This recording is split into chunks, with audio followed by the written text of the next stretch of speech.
अस्सलाम वालेकुम, मैं शाहिद हुसैन हूँ। इस वक्त सिटी कोर्ट में मौजूद हूँ। मुग़विया 14 साला और मुलज़िम ज़हीर के मामले की दो इशूज़ हैं जो कि इंतहाई अहम है, उस हवाले से आपको रिपोर्ट करना है। इस वक्त चूँकि दो मामले के ऊपर फ़ैसला आ चुका है, जो जिनका सुबह से हम इंतज़ार कर रहे थे, अब वो हो चुका है, तो उसकी तफ़सीलात आपके सामने रखते हैं। सबसे पहले तो ये है कि जो तफ्तीशी अफसर हैं सईद रिंद साहब, उन्होंने मोहलत मांग ली है अदालत से। कोर्ट रूम में, कमरा अदालत में क्या हुआ, अंदर से जो हमने ज़राए से चीज़ें ली हैं, इतलात ली हैं, जो है तफ़सीलात ली हैं, वो आपके सामने रखूँगा। इसके अलावा जो जुडिशल मजिस्ट्रेट के फैसले के बाद एमएलओ करवाने से मुतालिक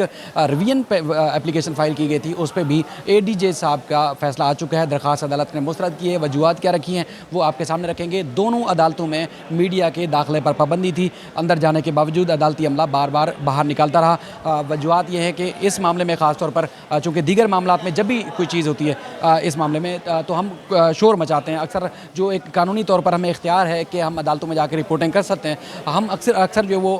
अपना जो एक कानूनी और एक लीगल हमें जो एक राइट है, एक बहैसियत सहाफ़ी कमरा अदालत में बैठकर चीज़ों को रिपोर्ट करने का, उसका वो हम बावर कराने की कोशिश करते हैं और बेशुमार दफ़ा जजेस से भी हमारा मुकालमा हो जाता है। लेकिन चूँकि ये केस मैं चाहता हूँ कि ख़राब ना हो, चूँकि और तो मीडिया के दोस्त अंदर होते नहीं है, वो जस्तजू भी नहीं करते कि वो कमरा अदालत के अंदर जाएँ और ख़ुद सुने और आपको चीज़ें रिपोर्ट करें।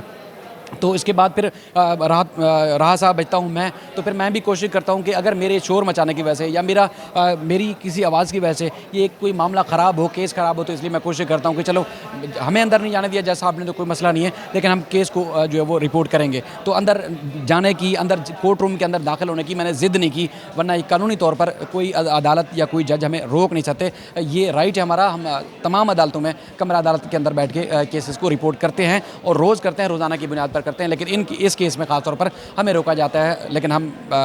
बहैसियत मजबूरी इस मामले में अंदर जाने से रुक जाते हैं। अब मैं आता हूँ तफ्तीशी अफसर के ऊपर। तफ्तीशी अफसर के जो सईद रिंद साहब हैं, इन्होंने आज का टाइम दिया था, बल्कि अदालत ने 1 अगस्त को इनको आज का टाइम दिया था कि केस की जो कार्रवाई है, केस की जो समाअत है, उसका जो चालान पेश होना है, कौन कौन सी दफ़ात शामिल होनी है। पहले 1 अगस्त का टाइम दिया गया था, आज उनको जो है वो 7 दिन का, फिर मज़ीद 5 दिन का टाइम मिला था और आज के लिए उन्होंने चालान जमा करना था। सुबह से आवाज़ें लगती रही, तफ्तीशी अफसर को अदालती अमला आवाज़ें लगाता रहा कि मुलज़िम ज़हीर जो है हाज़िर हों, केस के तफ्तीशी अफसर हाज़िर हों, लेकिन वो पेश नहीं हुए। लगभग 11:30 बजे के करीब, पौने 12 बजे के करीब 6 अगस्त को, यानी कि आज के रोज़ वो पेश हुए। मुलज़िम के वकील जो GM फारूकी साहब थे वो पेश हुए, प्रोसिक्यूटर मोहम्मद यूनुस साहब पेश हुए, डिस्ट्रिक्ट प्रोसिक्यूटर। इसके अलावा ल्यूक और जो जिब्रान नासिर साहब की फ़र्म के या एसोसिएट हैं वो अदालत के अंदर पेश हुए। और उसके बाद फिर तफ्तीशी अफसर ने मोहलत मांगी कि MLO से मुताल्लिक जो एडिशनल डिस्ट्रिक्ट एंड सेशन जज की अदालत से फ़ैसला आना बाकी है, तो इसलिए मैं जो जब तक ये फ़ैसला नहीं आता MLO की दरख्वास्त के ऊपर, तब तक ये मैं चालान जमा नहीं करा सकता। समाअत के अंदर, कमरा अदालत के अंदर बहुत सारी बातें डिस्कस हुई। प्रोसिक्यूशन ने इस बात की तायीद की, क्योंकि वाकई जो मुद्दई हैं वो चाहते हैं कि MLO होना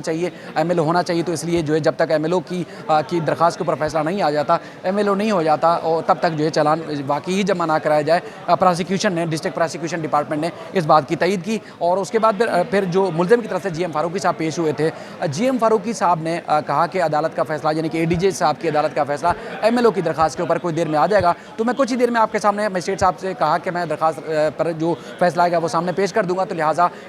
ये कुछ देर के लिए समाअत मुलतवी कर दी जाए, वो फ़ैसला आ जाए, उसके बाद फिर चालान के लिए पुलिस को टाइम दिया जाए। तो जज साहब ने कहा कि अगर आज ही वो दरख्वास्त के ऊपर कुछ भी फ़ैसला होता है, तो फिर क्या तफ्तीशी अफसर के पास 1 घंटे का, 2 घंटे का तो वक्त नहीं है कि फ़ौरी तौर पर भी जाएँ और कंप्यूटर से चालान लेके आएँगे। ज़ाहिर है वो फिर भी अपना जो चालान का जमा कराने की कौन कौन सी दफ़ात लगनी है, नहीं लगनी, जो भी क्राइटेरिया है, जो भी सेक्शन लगानी है, और उनको यकीनन मोहलत दरकार होगी। तो इसलिए हम आज कुछ भी कर लें, लेकिन उसमें देनी तो तारीख़ ही है, तो लिहाजा हम तारीख़ देंगे। अच्छा, बहुत सारी चीज़ें ऐसी होती हैं जो गैर मामूली तौर पर होती हैं। बहुत सारे दोस्त हम और कई ऐसे हमारे दोस्त हैं जो समझते हैं कि शायद वो यूट्यूब पर बैठ के पब्लिक को तो इम्प्रेस कर रहे हैं, लेकिन किसी भी फोरम पर जो हमारी जो वीडियोज़ हैं वो जा नहीं रही है, उनको कोई मॉनिटर नहीं कर रहा, उनको कोई देख नहीं रहा। हमने बहुत सारी जगहों पर जहाँ जाते हैं, पुलिस के ऑफिशियल्स हों, जजेज़ हों, या जहाँ जाते हैं, इस केस को ख़ास तौर पर, इस केस को लेके, क्योंकि 99% यूट्यूबर जो है और ख़ास तौर पर जो सहाफ़ी हैं वो इस केस को रिपोर्ट कर रहे हैं, तो उसमें काफ़ी लोगों की नज़र होती है। तो इस जज साहब की भी जो है वो नज़र थी, उन्होंने समाअत के दौरान तज़किरा किया। शायद ये तो था मामला, ऑफ द रिकॉर्ड मुझे बताना नहीं चाहिए, लेकिन बताने का मकसद ये है कि लोग आगाह हों कि अगर आप किसी अदालत के ऊपर, पुलिस के ऊपर या किसी के ऊपर भी इल्ज़ाम लगाते हैं तो आपको सोचना चाहिए कि आप किसी फ़र्द के ऊपर इल्ज़ाम नहीं लगा रहे, अपने अपने जो महकमे हैं, अपने जो इदारे हैं, उनके ऊपर इल्ज़ाम लगा रहे हैं। तो लिहाजा उनसे बाज़ आएँ, ना सिर्फ जजेस बल्कि उनकी फैमिली के जज्बात मजरूह होते हैं, उनकी जो है वो डिस्टर्ब होते हैं इन सारी चीज़ों से। आपको याद होगा कुछ आप कह सकते हैं कि जो कुछ लोगों की तरफ से तासुर दिया गया था कि सिंध में या अदालतों में जो जजेस हैं वो बिक जाते हैं, उनके ऊपर इल्ज़ाम लगाया गया था, या कुछ चीज़ें ऐसी हो जाती हैं जिसमें लोअर जो जुडिशरी है उनके जजेस को इम्प्रेस करना ज़्यादा मुश्किल काम नहीं है, वो हो जाता है। जज साहब ने इसका तज़किरा किया समात के दौरान। जज साहब ने कहा कि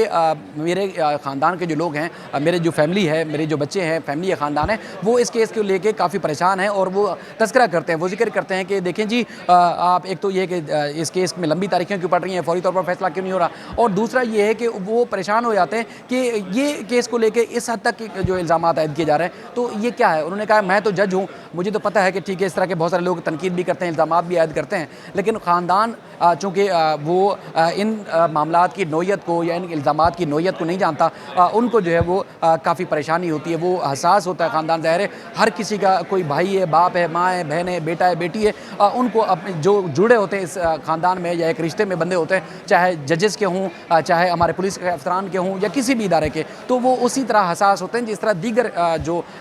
जुड़े फैमिली के जो लोग होते हैं एक दूसरे के लिए हसास होते हैं। यानी कि अदलिया में जो वाबस्ता जजेस हैं उनका ख़ानदान भी उसी तरह हसास है जिस तरह एक आम आदमी का ख़ानदान जो हसास होता है। तो उन्होंने इस बात का तज़किरा किया कि इस तरह जो इल्ज़ाम आयद करने वाले हैं, वैसे मैं अपनी तरफ से भी बात कर रहा हूँ कि उनको सोचना चाहिए कि फ़ैसला हक़ में है, खिलाफ है, तनकीद एक पॉजिटिव कर सकते हैं, लेकिन इस तरह के जो अगर जजेस के ऊपर, अपनी अदलिया के ऊपर अगर इल्ज़ाम आयद करना शुरू कर देंगे तो ये मुनासिब अमल नहीं है। तो बहरहाल उन्होंने इस बात का इज़हार किया कि मेरे बच्चे वीडियोज़ देखते हैं, सारी चीज़ें देखते हैं, हमें पता है कि यूट्यूब पे क्या चल रहा है, तो वो अपने जज साहब से ही बात करते हैं कि आफ्ताब अहमद बुग्गे साहब की अदालत की मैं बात कर रहा हूँ। तो ये उन्होंने कहा, इस बात का इज़हार किया। बहरहाल तफ्तीशी अफसर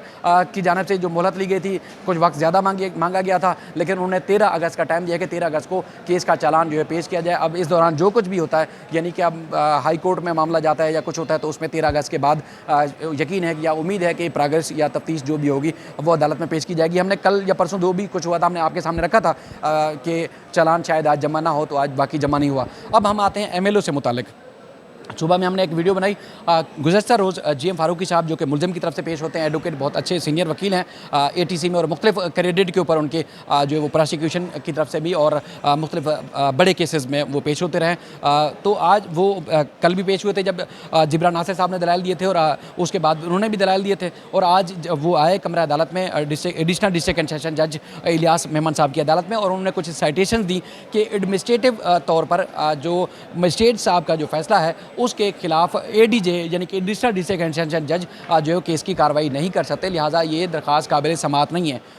मतलब यहाँ ना सुनी जाए। MLO के मेरिट की बात नहीं हो रही कि लोग अगर ये बात करें कि कोई खुशियाँ या शादियाँ ने बजाएं कि MLO नहीं होगा, बिल्कुल ख़त्म हो गया मामला, ऐसा हरगिज़ नहीं है। कि जो एडमिनिस्ट्रेटिव इशू है उसकी बात कर रहा हूँ मैं कि ये जज जो है या मुअज़्ज़ज़ जो अदालत है वो मजाज नहीं है इस दरख्वास्त की समाअत की, तो लिहाजा ये ना किया जाए, इसको ये जज नहीं सुन सकते, मतलब मजिस्ट्रेट के फैसले के खिलाफ ADJ साहब जो है वो केस की समाअत नहीं कर सकते, इसलिए ना की जाए। तो उस पर अदालत ने जो गुज़श्ता रोज़ दलाइल हुए थे जिब्रान नासिर साहब की दरख्वास्त के ऊपर या जिब्रान नासिर साहब की तरफ से, उस पर अदालत ने कुछ देर पहले ये फैसला सुनाया कि मैंने केस के मेरिट को जज साहब ने कहा कि नहीं चिढ़ा कि MLO होना चाहिए, किस तरह होना चाहिए, लेकिन एडमिनिस्ट्रेटिव मामले को मैंने देखा तो उसका जायज़ा लेने के बाद हमें मैं फ़ैसला सुना रहा हूँ कि दरख्वास्त नाकाबिल समाअत है, यहाँ दरख्वास्त जो है दायर नहीं की जा सकती। तो अब यकीनी तौर पर दरख्वास्त जो है समाअत की जाएगी, इसकी हाई कोर्ट में दायर की जाएगी, और 1-2 रोज़ चूँकि तातीलात हैं, मतलब बुध को यकीनी तौर पर जो है वो हाई कोर्ट में दरख्वास्त दायर की जा सकती है, या हो सकता है आज ही शायद कोई दरख्वास्त के लिए कोई इक़दाम किए जाए। मज़ीद जो इस सिस्टम में पेश रफ्त होगी आपके सामने रखेंगे। मुल्ज़मान को जो कुछ पेश किया, जो कुछ अदालत में हुआ, वो आपके सामने मैंने तफसीलात रखी। बहुत सारी ऐसी चीज़ें होती हैं जो शायद हम आपको ब्रीफ ना कर सकें, तो आप कमेंट्स में या कुछ सवालात हों तो आप यकीन पूछ सकते हैं, और जो कुछ तफसीलात होगी आपके सामने रखेंगे। अपना ख्याल रखिएगा। अल्लाह हाफ़िज़।